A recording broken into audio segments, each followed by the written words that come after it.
মমতা বন্দ্যোপাধ্যায়ের একটা বক্তব্য শুনলাম, সেখানে তিনি বলছেন যে ওসমান হাদিবের যখন গ্রেফতার করা হয় তখন তার কাছে ভারতের হোম মিনিস্টারের কল আসে। ভারতের হোম মিনিস্টার হচ্ছেন অমিত শাহ, আমরা সবাই জানি। এবং কল আসার পরে মমতা বন্দ্যোপাধ্যায় এটা বলছিলেন যে তাকে কাদেরকে দিয়ে করিয়েছেন এটা আমরা জানি, মানে এটা বলে দিলে বাংলাদেশের পরিস্থিতি উত্তপ্ত হতে পারে। ভারতকে বাঁচাতে এবং পুরো ঘটনার মোড় অন্যদিকে ঘুরিয়ে দিতে যেন মঞ্চে আবির্ভূত হলেন এক নতুন এবং সম্পূর্ণ অপ্রত্যাশিত চরিত্র। তিনি আর কেউ নন, স্বয়ং শহীদ ওসমান বিন হাদির আপন ভাই ওমর হাদি। মমতার বক্তব্যের পরপরই তিনি সামাজিক যোগাযোগ মাধ্যমে এমন এক অদ্ভুত, ভিত্তিহীন এবং হাস্যকর অভিযোগের তীর ছুড়লেন যা দেখে খোদ গোয়েন্দারাও হতবাক হয়ে গেছে। এই ঘটনার দায় নাকি অন্তর্বর্তীকালীন সরকার, বর্তমান ক্ষমতাসীন বিএনপি এবং বাংলাদেশ জামায়াতে ইসলামীর। ওসমান হাদির ঘটনা নিয়ে সেই জল্পনা কল্পনা সত্য হচ্ছে। পশ্চিমবঙ্গের সাবেক মুখ্যমন্ত্রী মমতা বন্দ্যোপাধ্যায় রহস্য ফাঁস করে দিচ্ছেন। বাংলাদেশের রাজনীতি উত্তাল করে ফেলছেন তিনি কার্যত। আসসালামু আলাইকুম। ভিডিওটি যারা এই মুহূর্তে দেখছেন, অনুরোধ থাকবে দয়া করে পুরো ভিডিও সম্পূর্ণ শেষ পর্যন্ত দেখবেন, কারণ খুবই গুরুত্বপূর্ণ একটা বিষয় নিয়ে আলোচনা হবে আজকের এই ভিডিওতে। প্রিয় দর্শক, অবশেষে খোলসা হচ্ছে শরীফ ওসমান হাদির ঘটনায় কারা জড়িত ছিল এবং তাদের নামগুলো একে একে সামনে আসছে। ভারতের পশ্চিমবঙ্গের সাবেক মুখ্যমন্ত্রী মমতা ব্যানার্জির বক্তব্যের পরে দেশের রাজনীতিতে আবারও জোরালো হয়েছে শরীফ ওসমান হাদির ঘটনাকে কেন্দ্র করে আলোচনা। শরীফ ওসমান হাদিকে শেষ করার পিছনে কারা দায়ী? প্রিয় দর্শক শ্রোতামণ্ডলী, সে বিষয়টি আজকের এই ভিডিও দেখলেই বুঝতে পারবেন। খুব কাছের প্রিয়জনও জড়িত ছিল শরীফ ওসমান হাদিকে শেষ করার জন্য, সেই ব্যক্তিও দায়ী। গুঞ্জন উঠছে শরীফ ওসমান হাদির পরিবারেরই একজন হয়তো জড়িত থাকতে পারে। এছাড়াও সরাসরিভাবে ভারতের সম্পৃক্ততা রয়েছে শরীফ ওসমান হাদির এই ঘটনায়। ফয়সালকে কে হায়ার করেছিল, কে টাকা দিয়েছিল, ফয়সালের সঙ্গে কারা আলোচনা করেছিল হাদিকে শেষ করার, কাদের পরিকল্পনা বাস্তবায়ন করেছে সেই ফয়সাল করিম মাসুদ, সে বিষয়টি জানা গেল। স্পষ্টত করেছে এখানেতে মমতা ব্যানার্জির বক্তব্যের পরে আর তো বোঝার বাকি থাকে না যে হাদি ভাইকে শেষ করার পিছনে বড় একটা ভূমিকা ছিল ভারতের, এবং ভারতের নির্দেশে হাদিকে শেষ করা হয়েছে, সেটি স্পষ্ট মমতা ব্যানার্জির বক্তব্যের পরে। তবে এছাড়াও কারা কারা জড়িত ছিল দেশের মধ্যে সে বিষয়ে জানব এবং তাদের নাম পরিচয় জানার চেষ্টা করব কিছু বিশ্লেষণ এবং প্রতিবেদন দেখে। আশা করি সঙ্গে থাকবেন পুরো ভিডিওটি জুড়ে আপনারা আমাদের। কে বা কারা আড়াল থেকে কলকাঠি নেড়ে বাংলার বুক থেকে এমন একটি প্রতিবাদী কণ্ঠস্বরকে চিরতরে স্তব্ধ করে দিল। দিনের পর দিন তদন্ত, নানা ধরনের গুজব আর ধোঁয়াশার পর সম্প্রতি ভারতের কলকাতার মাটিতে যখন প্রধান আসামি ফয়সাল করিম মাসুদ ওরফে দারা খান গ্রেপ্তার হলো, তখন থেকেই একটি জোরালো সন্দেহ তীব্র হতে থাকে। এর সাথে কি তবে সরাসরি ভারতের কোনো সংযোগ আছে? সমস্ত জল্পনা কল্পনার অবসান ঘটিয়ে গতকাল পশ্চিমবঙ্গের মুখ্যমন্ত্রী মমতা বন্দ্যোপাধ্যায় যে বিস্ফোরক মন্তব্য করেছেন, এরপর আর কারোরই বুঝতে বাকি নেই যে পুরো ঘটনাটি ঘটেছে ভারতীয় গোয়েন্দা সংস্থা রয়ের নিখুঁত ব্লুপ্রিন্ট এবং সুপরিকল্পনায়। মমতা বন্দ্যোপাধ্যায় তার বক্তব্যে অত্যন্ত স্পষ্টভাবেই জানিয়ে দিয়েছেন, খুনিদের গ্রেফতারের পরপরই ভারতের কেন্দ্রীয় স্বরাষ্ট্রমন্ত্রী অমিত শাহ তাকে সরাসরি ফোন করে আসামিদের গ্রেফতারের খবরটি গণমাধ্যমে প্রকাশ করতে কঠোরভাবে নিষেধ করেছিলেন। কিন্তু রাজনীতির এই দাবার খেলায় থ্রিলারের আসল ক্লাইম্যাক্স তো শুরু হলো ঠিক এর পরপরই। মমতার এই ভয়ঙ্কর ফাঁসের পর যখন পুরো বাংলাদেশ ক্ষোভে ফুঁসে উঠছে, বাংলার লক্ষ লক্ষ হাদি ভক্ত যখন ভারতীয় আধিপত্যবাদের নগ্ন হস্তক্ষেপের বিরুদ্ধে রাজপথে নামার প্রস্তুতি নিচ্ছে, ঠিক তখনই ভারতকে বাঁচাতে এবং পুরো ঘটনার মোড় অন্যদিকে ঘুরিয়ে দিতে যেন মঞ্চে আবির্ভূত হলেন এক নতুন এবং সম্পূর্ণ অপ্রত্যাশিত চরিত্র।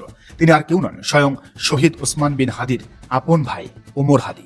মমতার বক্তব্যের পরপরই তিনি সামাজিক যোগাযোগ মাধ্যমে এমন এক অদ্ভুত, ভিত্তিহীন এবং হাস্যকর অভিযোগের তীর ছুড়লেন যা দেখে খোদ গোয়েন্দারাও হতবাক হয়ে গেছে।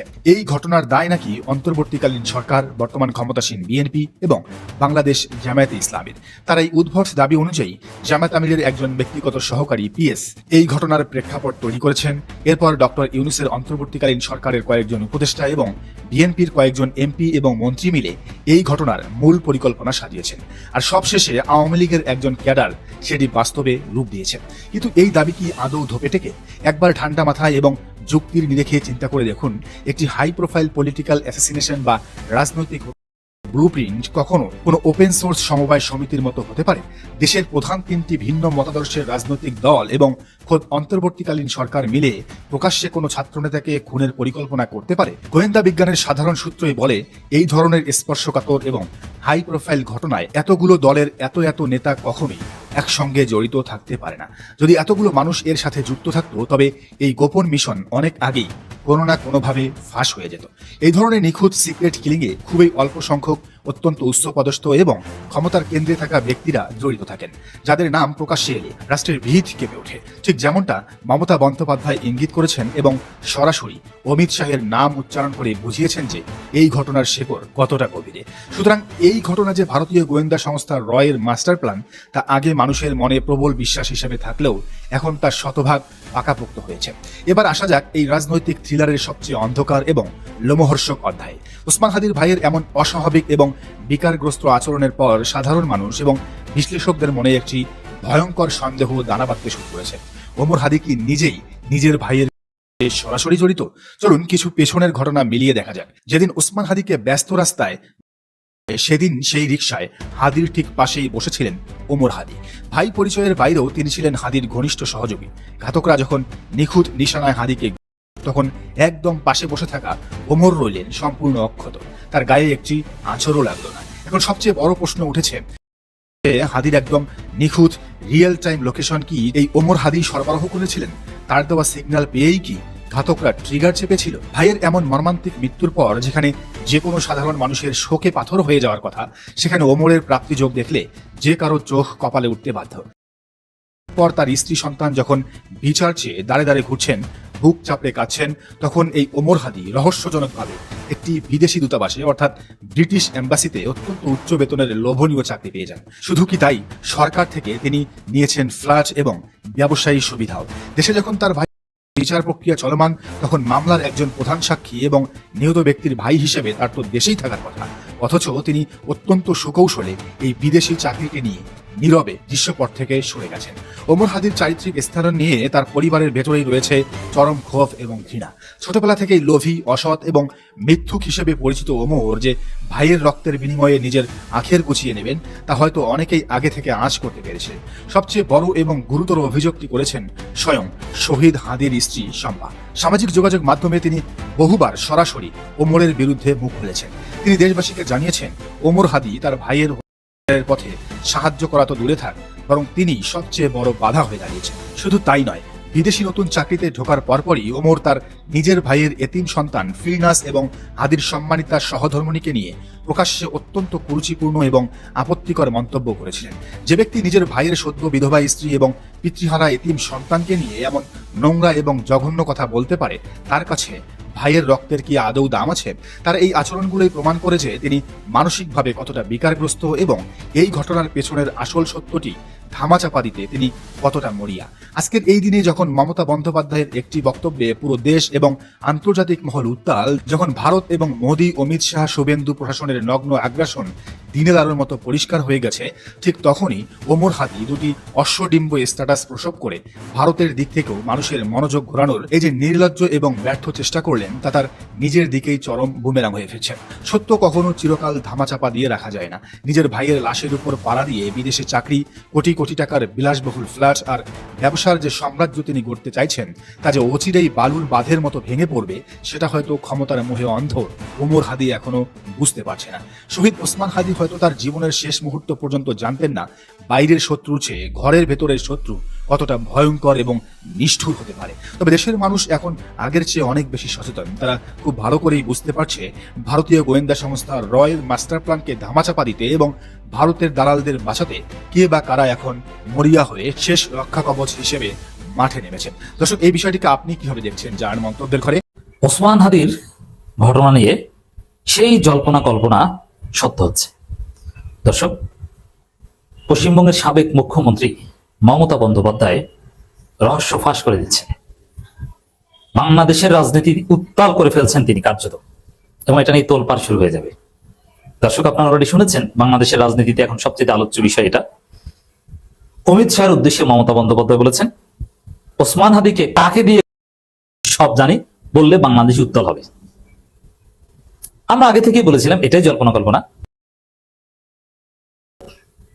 আর ভারতের তারা কিন্তু সে আমেরিকা কিংবা কানাডা যেও হত্যাকাণ্ড ঘটায়, তো ওসমান হাদিকেও কি সেই এসে সরাসরি বাংলাদেশে যা করায় সেটা ডিজিএফআই এর মাধ্যমে করে। ডিজিএফআই 3 তলায় এর অফিস আছে। অতএব ওসমান ঘটিয়েছে ডিজিএফআই এর মাধ্যমে, একদম ক্লিয়ার হিসাব। যে কারণে আমরা বারবার বলেছি, পিনাকি ভট্টাচার্য ডিজিএফআই দিকে ইঙ্গিত করেছেন হত্যাকাণ্ডের যে প্যাটার্ন, এই যে শুটার যে শুট করেছে বা যাদের নাম শুনেছি, এরা জাস্ট পুতুল, এরা জাস্ট ঘটনা ঘটিয়েছে টাকার বিনিময়ে, বাট এরা পরিকল্পনাকারী বা এদের কোন বিশেষ মোটিভ ছিল না। যেমন যে ছেলেটা, ওর সারানার লাভ নাই,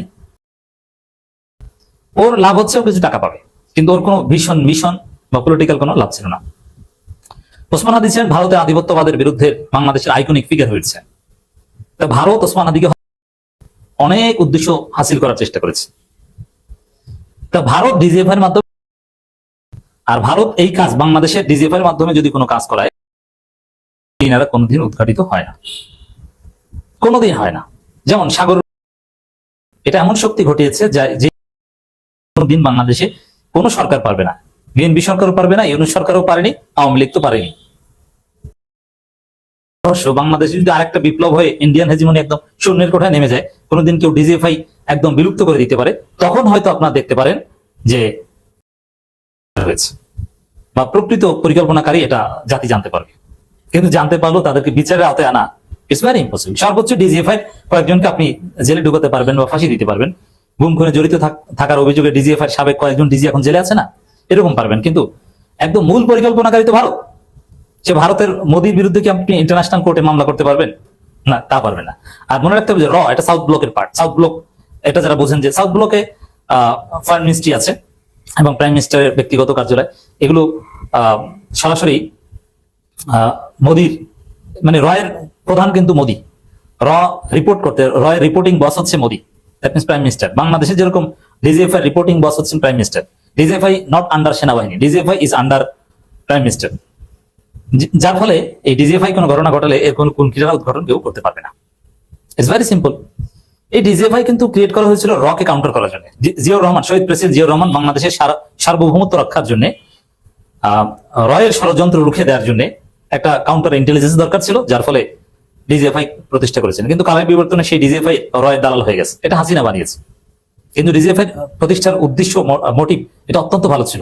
বা ডিজিএফআই এর মতো একটা, অনেকটা সামরিক গোয়েন্দার মতো, যদিও এটা নট ডিরেক্টলি কন্ট্রোল বাই সেনাবাহিনী, বাট অলমোস্ট লাইক সামরিক গোয়েন্দা। সেনাবাহিনীর আলাদা গোয়েন্দা সংস্থা আছে, আপনারা জানেন।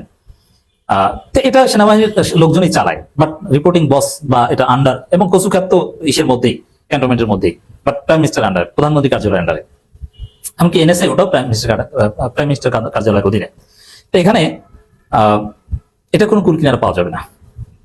তবে আসলে অনেক কথাই ছিল যে এটা মির্জা আব্বাস করেছেন কিনা, অমুকে তমুকে নানান কথাবার্তা ছিল।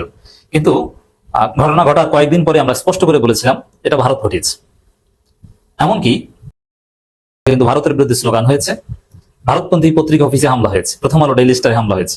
যদিও এই হামলা আমরা কখনোই সমর্থন করি না, এটা সুযোগ নিয়ে কোনো উগ্রবাদী গোষ্ঠী বা করে থাকতে পারে, বাট ভারতকে দায়ী করেছে মানুষ, এটা তো সত্য। এবং তখনকার সময় নানান বিশ্লেষণে আমি বারবার বলেছিলাম যে এটা ইন্ডিয়া ঘটিয়েছে। ভারতের আধিপত্যবাদের বিরুদ্ধে এই মহানায়ক শরীফ ওসমান হাদিকে ভারত সরিয়ে দিয়েছে। এর মাধ্যমে তারা অনেক কিছু করেছে, অনেক উদ্দেশ্য বাস্তবায়ন করেছে। দুঃখজনক ভাবে হলেও সত্য যে ওসমান হাদির বিরুদ্ধে বিএনপি অনেক নোংরামি করেছে, দ্যাটস ডিফারেন্ট। বাট এই যে এখন সেই কল্পনা সত্য হয়ে গেল।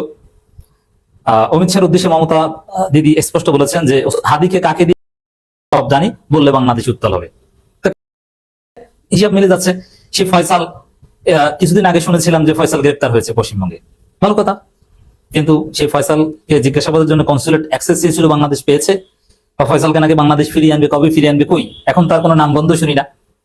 আর মানে দেখছেন যে ফয়সাল গ্রেপ্তার নাকি তাকে বাংলাদেশ জিজ্ঞাসাবাদ করতে পারেনি, ফিরিয়ে আনবে নাকি বাল করবে, কোন খবরই নেই।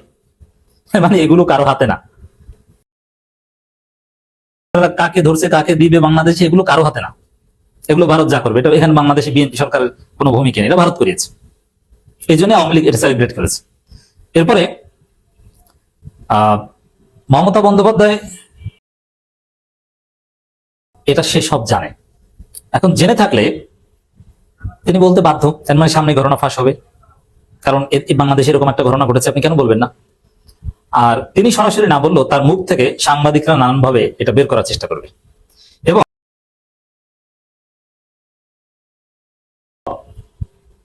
এটা তো প্রমাণিত হয়ে গেছে, কাকে দিয়ে ধরলাম আমরা না জানলাম, কিন্তু ভারত দিয়েছে এর রাজসাক্ষী মমতা বন্দ্যোপাধ্যায়, সে জানে। সে মুখ্যমন্ত্রী ছিল, পশ্চিমবঙ্গে তাদেরকে আশ্রয় দিয়েছিল, সেই যারা শুট করেছে তাদেরকে ধরা টরা, নাটকীয়তা এগুলো বা কখন, মানে হিসাবটা দেখেন, খুন করে নিরাপদে ভারতে ঢুকে গেছে, বাংলাদেশের কেউ তাকে আটকাতে পারেনি, ভারত আশ্রয় দিয়েছে, ভারতে পালিয়ে থাকতে পেরেছে, ভারত তাকে ধরে নিরাপদে রেখেছে, বাংলাদেশে হাতে ফেরত দেয়নি। এটা তো ভারত করেছে, এটা স্পষ্ট, প্যাটার্ন দেখলে বোঝা যায়, এটা স্পষ্ট। কিন্তু কাকে দিয়ে করিয়েছে সেটা সাংবাদিকরা আশা করি খুঁজে বের করবে, আর সেটা খুঁজে বের না করলেও সমস্যা নেই, ভারত এটা স্পষ্ট হয়ে গেল। কার মাধ্যমে, এটা বললাম যে ভারতের ওখান থেকে কে কোঅর্ডিনেট করেছে এটা মমতা জানেন, বাট এটা যে বাংলাদেশের ডিজিএফআই এর মাধ্যমে এক্সিকিউট করেছেন এটা পিনাকি ভট্টাচার্য বলেছেন। আর বাংলাদেশ উত্তাল হবে, ভারতের বিরুদ্ধে উত্তাল হবে। বাংলাদেশ উত্তাল তো আর বাংলাদেশের কারো বিরুদ্ধে না, সম্ভবত এটাই। আর এখানে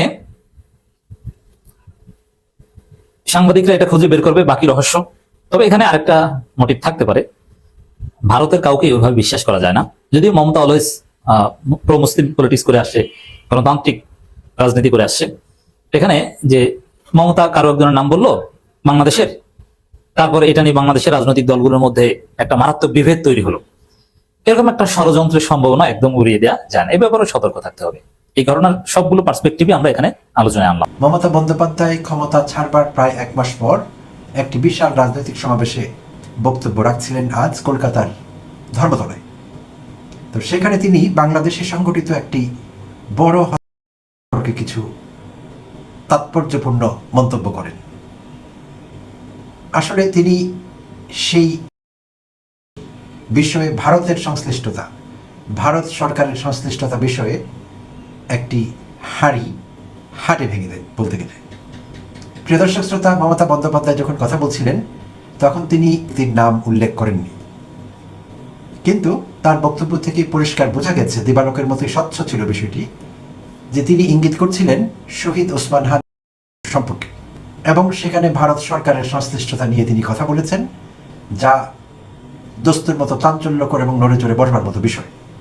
যদিও আমাদের দেশে আগে থেকেই আমাদের অনেক মানুষ বিশ্বাস করছিলেন, বাংলাদেশের নাগরিকেরা, যে ভারতের সংশ্লিষ্টতা আছে, তো সেইটি মঙ্গলবার মমতা বন্দ্যোপাধ্যায় কনফার্ম করলেন, ভারত সংশ্লিষ্টতা।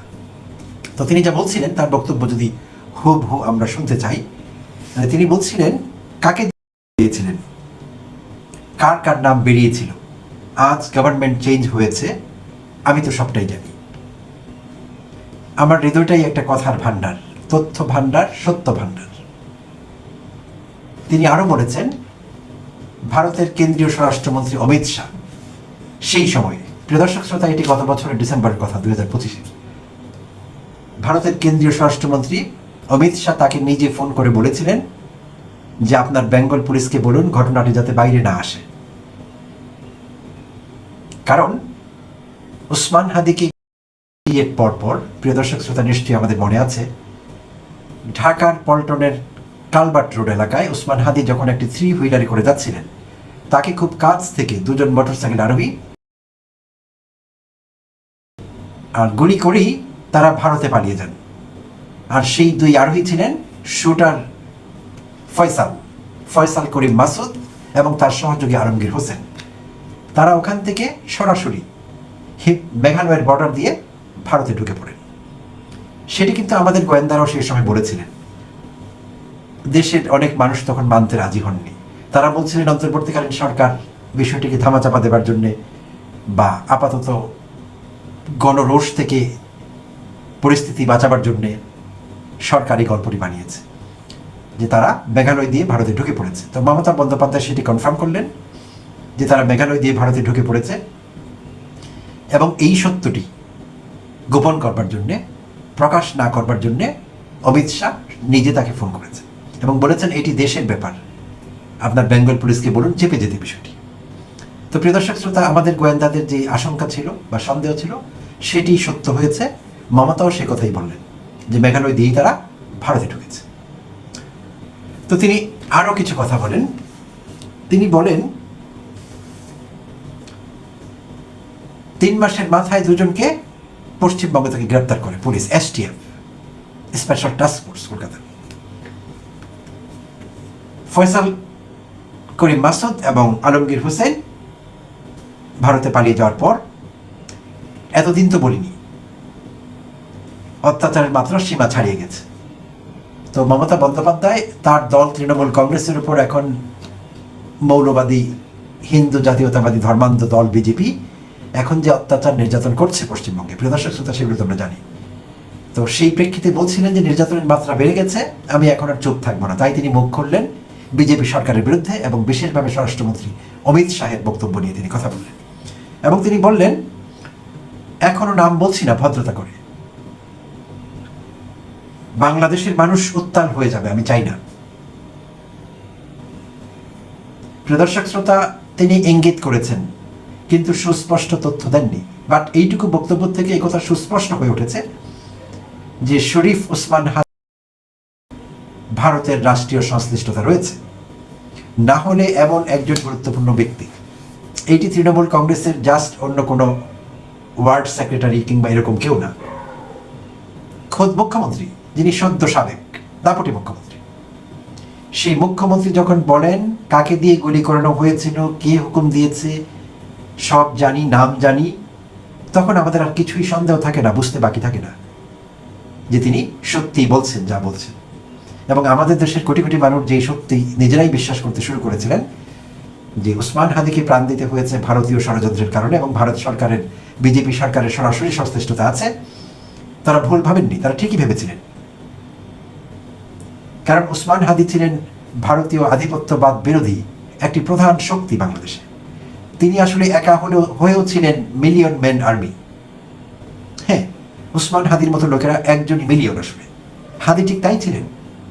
হাদি সব রকমের আধিপত্যবাদ বর্জন করেছিলেন, বিশেষভাবে ভারতীয় আধিপত্যবাদ। হাদিকে অনেকে নানাভাবে চিত্রিত করবার চেষ্টা করেন। যারাই জুলাই যুদ্ধকে খাটো করবার চেষ্টা করেন, জুলাই অভ্যুত্থানকে ইনসিগনিফিকেন্ট, তাৎপর্যহীন, গুরুত্বহীন বোঝাবার চেষ্টা করেন নানা কারণে। আগে কি সুন্দর দিন কাটে তার গোষ্ঠীর কথা বলছি, তারাই হাদিকে ছোট করেন। অনেকে হাদিকে ধর্মান্ধ বানাবার চেষ্টা করছেন, অনেকে মৌলবাদী বানাবার চেষ্টা করছেন, নানা ষড়যন্ত্র হাদির বিরুদ্ধে কাজ করছে, আগেও করেছে, মৃত্যুর পরও করছে। তো আসলে হাদির যে প্রগতিশীল আমাদের সমকালে খুব কম লোকই আছেন। হাদি কিন্তু আমরা যে পত্রিকা অফিস জ্বালাও পোড়াও আমাদের হলো, যেমন ডেইলি স্টার, প্রথম আলো, এইসব বিষয়ে হাদির ছিল ভিন্ন দৃষ্টিভঙ্গি। হাদি এইসবে বিশ্বাস করতেন না। হাদি বলেছিলেন, আমরা প্রথম আলো, ডেইলি স্টারের চাইতে আরও গুরুত্বপূর্ণ পত্রিকা বের করব। তখন অটোমেটিকলি প্রথম আলো, ডেইলি স্টার অপ্রাসঙ্গিক হয়ে পড়বে। সেগুলো জোর করে বন্ধ করবার দরকার নেই, জ্বালাও পোড়ার দরকার নেই। এই ছিল হাদির থিওরি। এবং হাদি বলছিলেন যে হাদি যেখানে শিক্ষা গ্রহণ করেছিলেন, যেই মাদ্রাসায়, সেই মাদ্রাসায় সাংস্কৃতিক চর্চা হতো, সব রকমের চর্চা। নজরুল এবং রবীন্দ্র সাহিত্য তিনি সেখানে পড়েছেন। তো হাদি ছিলেন সব রকমের ধর্মান্ধতা, সাম্প্রদায়িকতা, সংকীর্ণতার মধ্যে, যেটি বলছিলাম সমকালে প্রগতিশীলদের মধ্যে অন্যতম একজন। তো যারাই হাদিকে ডিমেন্ড করবার চেষ্টা করছেন, তারা অসৎ উদ্দেশ্যে সেই কাজ করছেন, অথবা হাদিকে তারা বুঝতেই পারেননি, তাদের কেনিবার সেই পর্যায়ে না যে ওসমান হাদিকে তারা ধারণ করতে পারেন। তো সেই হাদি সম্পর্কে যখন আমরা তথ্যগুলো আজ পেলাম, সেগুলো তাৎপর্যপূর্ণ সত্যিকার অর্থে। তো এখন ভারত সরকার এই বিষয়ে কি বলে সেটি কিন্তু আমরা দেখবার অপেক্ষা আছি। কারণ আগেই বলছিলাম, এটি কোনো তৃণমূল কংগ্রেসের কোনো সদস্য একথা বলেননি, কোনো ওয়ার্ড সেক্রেটারি একথা বলেননি, কোনো ইউনিট প্রধান একথা বলেননি, একথা বলেছেন পশ্চিমবঙ্গের মুখ্যমন্ত্রী। খুবই গুরুত্বপূর্ণ বিষয়টি, কেন্দ্রীয়ভাবে ভারত সরকারের বিষয়টি টেক আপ করা দরকার। এবং তারা যদি সত্যিকার অর্থে তাদের সংশ্লিষ্টতা না থাকে, তাহলে মমতা যেটি বলেছেন সেটি অত্যন্ত গর্হিত কথা হবে। যদি মমতা শুধু রাজনৈতিক কারণে বলে থাকেন, তাহলে মমতাকে আইনের আওতায় আনতে হবে, তাদের আনা দরকার। এমন একটি অত্যন্ত গুরুত্বপূর্ণ এবং সংবেদনশীল তথ্য প্রকাশ্যে মমতা বলেছেন। আর যদি মমতা যা বলেছেন ঠিকই বলেছেন, বিষয়টি এমন হয়, তাহলে ভারত সরকার, বিজেপি এবং তার কেন্দ্রীয় স্বরাষ্ট্রমন্ত্রী অমিত শাহ পুরো বিষয়টি চেপে যাবেন। তো আমরা আশা করছি 1-2 দিনের মধ্যে তাদের বক্তব্য, তাদের বিবৃতি পাবো। সরকারিভাবে তারা বিষয়টি খোলাসা করবেন এবং তারা এই বিষয়ে পরবর্তী মুভ কী নেন সেটার উপর নির্ভর করবে আমাদের পরবর্তী চিন্তা এবং আমাদের পরবর্তী বিশ্বাস। আমাদের বিশ্বাস কোন দিকে ডাইভার্ট হবে, কোন দিকে নিয়ে যাব আমরা, সেটি নির্ভর করবে ভারতের পরবর্তী প্রতিক্রিয়ার উপর। মমতা বন্দ্যোপাধ্যায়ের একটা বক্তব্য শুনলাম, সেখানে তিনি বলছেন যে ওসমান হাদিবের হত্যা যখন গ্রেফতার করা হয় তখন তার কাছে ভারতের হোম মিনিস্টারের কল আসে। ভারতের হোম মিনিস্টার হচ্ছেন অমিত শাহ, আমরা সবাই জানি। এবং কল আসার পরে কল আসে এবং এই বিষয়টা নিয়ে তাদের মধ্যে আলোচনা হয়। তো মমতা বন্দ্যোপাধ্যায় এটা বলছিলেন যে তাকে কাদেরকে দিয়েছেন এটা আমরা জানি, মানে এটা বলে দিলে বাংলাদেশের পরিস্থিতি উত্তপ্ত হতে পারে। তো এটা দিয়ে একটা বোঝা যায়, আমরা একটা আন্দাজ করতে পারি, যেহেতু সেখানে আসামিদেরকে গ্রেপ্তার করার পরে নিশ্চয়ই প্রাথমিক জিজ্ঞাসাবাদ তদন্ত হয়েছে, জিজ্ঞাসাবাদ করা হয়েছে তাদেরকে, এবং জিজ্ঞাসাবাদের মাধ্যমেই নিশ্চিতভাবেই মমতা বন্দ্যোপাধ্যায় জানতে পেরেছেন, এছাড়া তো আর জানার উপায় নাই। তো জিজ্ঞাসাবাদে নিশ্চিতভাবেই কিছু নাম এসছে এবং সেখান থেকেই তিনি হয়তো বুঝতে পেরেছেন যে হয়েছে তাকে। কিন্তু একটা জিনিস স্পষ্ট বোঝা যাচ্ছে যে তিনি যখন বলছেন যে করিয়েছেন, তার মানে তিনি ইঙ্গিত করছেন অমিত শাহের দিকে, ভারতের হোম মিনিস্টার, এবং ভারতের বিজেপি সরকারের মানে সেন্ট্রাল গভর্নমেন্টের দিকে কিন্তু তিনি ইঙ্গিত করছেন। তারটা শুধুমাত্র যে আওয়ামী লীগের মাধ্যমে হয়েছে এমনটা না, এটার সাথে ভারতেরও বিজেপির বা আরএসএস এর বা বর্তমান সেন্ট্রাল গভর্নমেন্টের যোগসূত্র আছে। এইটা আমরা মমতা বন্দ্যোপাধ্যায়, যিনি তখনকার মুখ্যমন্ত্রী ছিলেন পশ্চিমবঙ্গের, তার বক্তব্যের মাধ্যমে আমরা এটা অনেকটা ভেরিফাই করতে পারছি। ফলে ওসমান হাদির বাংলাদেশে আনতে না পারা বা এখন পর্যন্ত বাংলাদেশে তাদেরকে হ্যান্ডওভার বাংলাদেশের কাছে না করার পেছনে, এবং এই বক্তব্যের পরে আমি আরও সন্দিহান যে তাকে হ্যান্ডওভার আসলেই করা হবে কি হবে না, এটা একটা গভীর শঙ্কার দিকে চলে গেছে। তবে আমাদের দাবি থাকবে যে সরকার, আমাদের দেশের নাগরিকদের এটা জানার অধিকার আছে, এবং অবশ্যই এই বিচার নিশ্চিত হওয়াটা অত্যন্ত গুরুত্বপূর্ণ আমাদের জন্য, এবং আমাদের এটা জানাও প্রয়োজন যে কারাই এর সাথে আওয়ামী লীগ সহ ভারত সরকার জড়িত, এটা আমরা বুঝতে পারলাম, এবং স্পেসিফিকলি কারা জড়িত, এবং দেশের অভ্যন্তরে এখন যারা রাজনীতি করছে বা বিভিন্ন জায়গায় আছে তাদের মধ্যেও কেউ জড়িত কিনা এটা জানা স্বচ্ছতা প্রয়োজন। সেজন্য জাতীয় নাগরিক পার্টির পক্ষ থেকে এবং বাংলাদেশের নাগরিকদের পক্ষ থেকে আমরা দাবি করছি যে দ্রুত সময়ের মধ্যে তাকে, তার হত্যাকারীদের ওসমান হাদি যারা ভারতে গ্রেপ্তার অবস্থায় আছেন তাদেরকে দেশে ফিরিয়ে এনে অধিকতর তদন্তের মাধ্যমে এই বিষয়ের স্বচ্ছতা এটা জনগণের কাছে স্পষ্ট করা প্রয়োজন যে কারা সাথে জড়িত।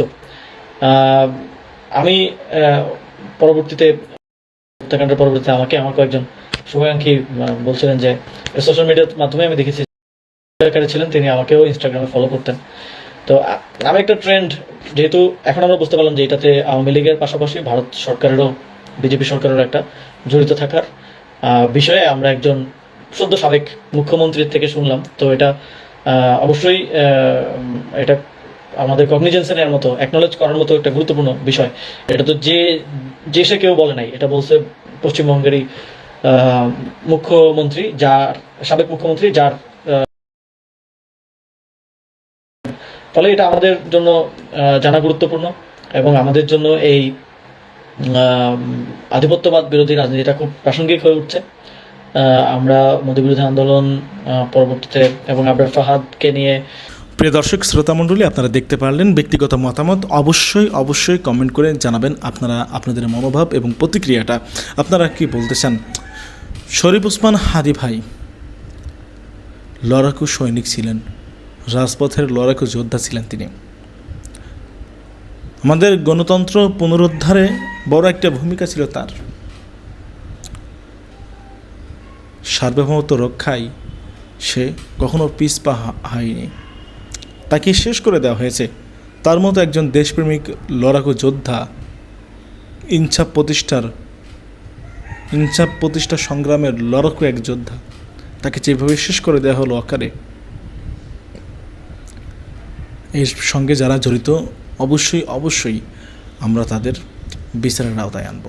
দেশের ভিতরে যারা জড়িত ছিল তাদেরকে অবশ্যই বিচারের কাঠগড়ায় দাঁড়াতে হবে, এবং ভিন দেশে কিংবা বিদেশের কেউ যে জড়িত থাকে, এর সঙ্গে সম্পৃক্ত থাকে, তাদের বিরুদ্ধেও অবশ্যই আমরা সরব এবং তাদের বিরুদ্ধেও আমরা লড়াই করব।